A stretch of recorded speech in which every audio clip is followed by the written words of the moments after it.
최근 베트남의 우크라이나 사태와 관련 충격적인 결정을 내려 전 세계로부터 비난을 받고 있습니다. 한국 정부는 최근 러시아의 우크라이나 침공을 실질적으로 지원하고 있는 것으로 판단되는 벨라루스에도 수출 통제 조치를 시행하며 강력한 대로 수출 제재를 가하고 있는데요. 충격적에게도 베트남이 러시아를 돕고 있다는 사실이 밝혀졌습니다. 최근 현지 매체 등에 따르면 베트남은 러시아 항공기의 자국 영공 진입을 허용했습니다. 이나 다를까 다른 국가의 항공사 진입을 모두 금지시킨 러시아도 베트남 항공사는 예외라며 러시아 진입을 허용해 주었는데요. 더욱 충격적인 것은 지난 2월 당민코의 주러시아 베트남 대에서는 안드레이 야스킨 러시아 상원의원 콘스탄틴 코서체프 상원의원 등의 러시아 고위급 인사를 두루 만나 경제와 관광 인적 교류 협력 방안을 논의한 것으로 알려졌습니다. 현재 전 세계 모든 국가들의 제3차 대전을 일으키고 있나요?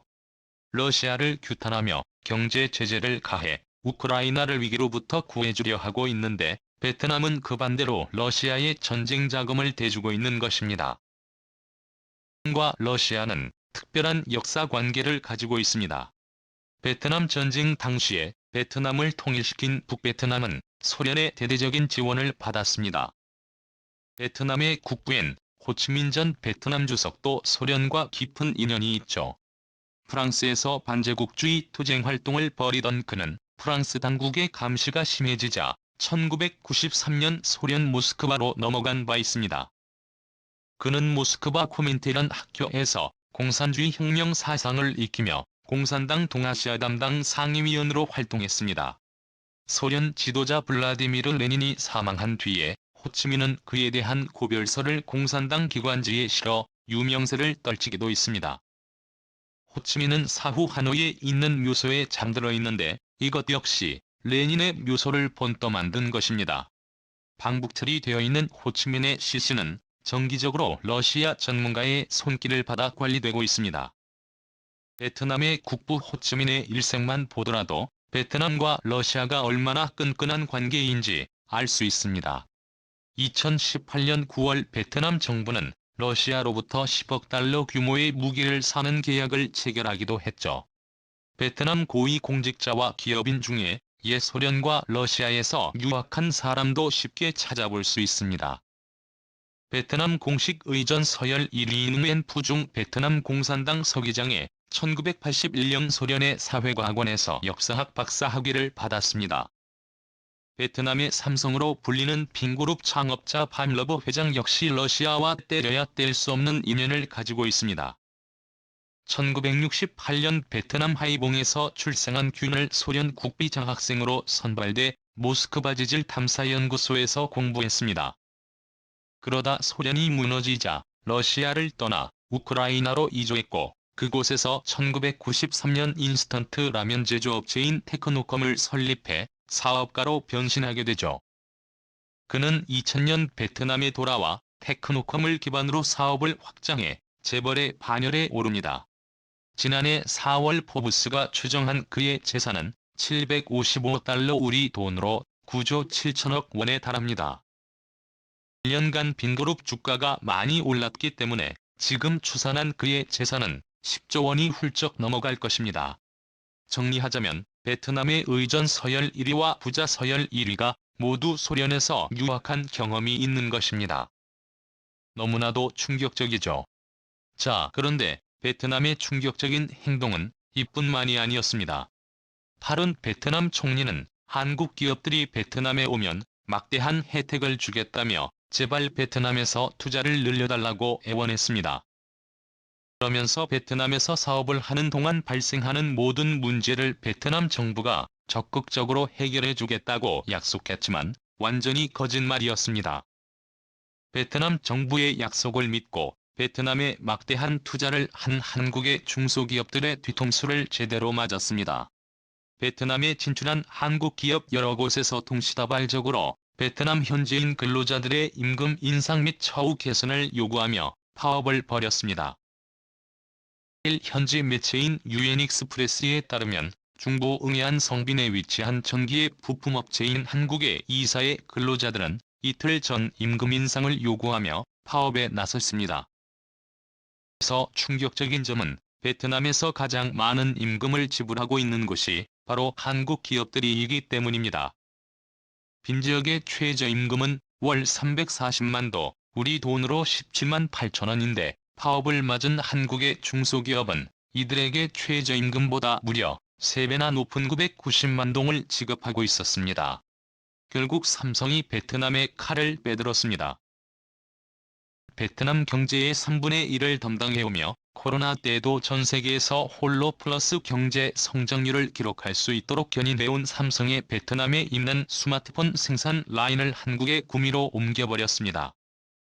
이에 삼성을 따라 베트남에 진출했던 수많은 한국 기업들도 빠른 시일 내에 베트남에서 투자를 완전히 철수할 것이란 관측이 나오고 있는데요. 한국이 베트남 대신 과테말라를 선택해 대규모 투자를 단행하자 과테말라 국민들의 한국 덕분에 기적이 일어나고 있다고 환호하는 반면 베트남은 제발 돌아와달라며 울고 있는 놀라운 상황이 만들어졌습니다. 과테말라는 현재 스페인어와 영어, 한국어를 주연으로 채택할 정도로 한국에 대한 국민적 열풍이 대단합니다.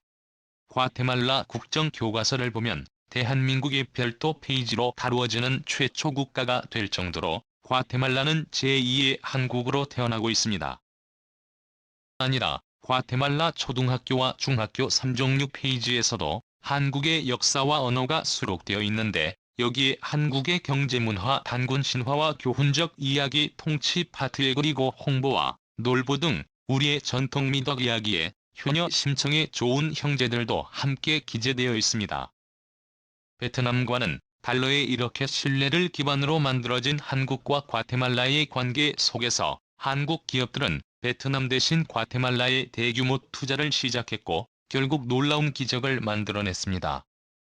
과테말라 노동자들의 생산성을 베트남 노동자 대비 2배나 높았고 이를 간파한 글로벌 의류 브랜드 1위 기업인 한국의 세하 상여금 한 과테말라 남쪽 발리 지역에 98만 7천 평을 매입하고 최신형 대규모 공장을 설립해 가동하기 시작했는데요. 최근 투자 규모가 1억 달러를 돌파하며 과테말라 경제 성장에 엄청난 기여를 했습니다. 일일이 손으로 하는 수작업에 의존했던 과테말라에 한국의 기술이 대규모 도입되면서 산업혁명이 일어난 곳인데요. 한국 기업들이 과테말라인들에게 제공하는 압도적으로 높은 임금과 차원이 다른 복지 혜택에 과테말라인들의 한국이 과테말라인들의 삶을 완전히 바꿔놓았다라며 극찬했습니다.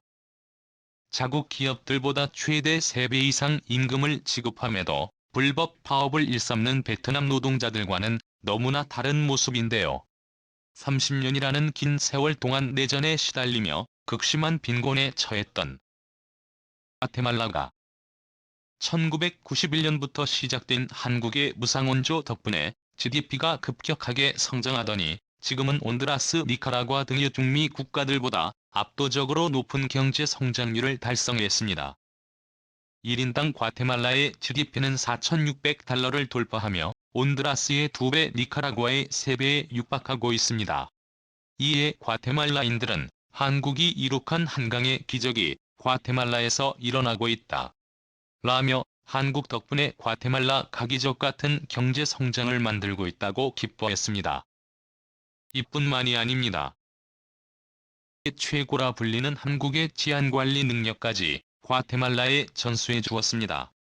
한국은 일본, 싱가포르, 캐나다, 호주 등 세계 최고의 치안국가보다 더 압도적인 점수를 받으며 세계 1위로 인정받고 있는데요. 대한민국 치안의 핵심은 바로 경찰. 대한민국 경찰의 치안 역량을 전수해 주기 위해 과학, 수사, 교육, 행정, 반부패 대 8개 분야를 전수해 주었습니다. 이를 위해 과테말라 경찰 직무교육센터까지 이렇게 지어주었는데 과테말라 경찰청에서 열린 개원식에는 알레한드로 잔마트의 대통령과 내무부 장관, 경찰청장들, 현직 고위급 인사들이 대거 참석해 한국이 과테말라를 완전히 다른 나라로 만들어 주었다며 고마워했습니다. 오늘도 감사합니다. 최고로 멋.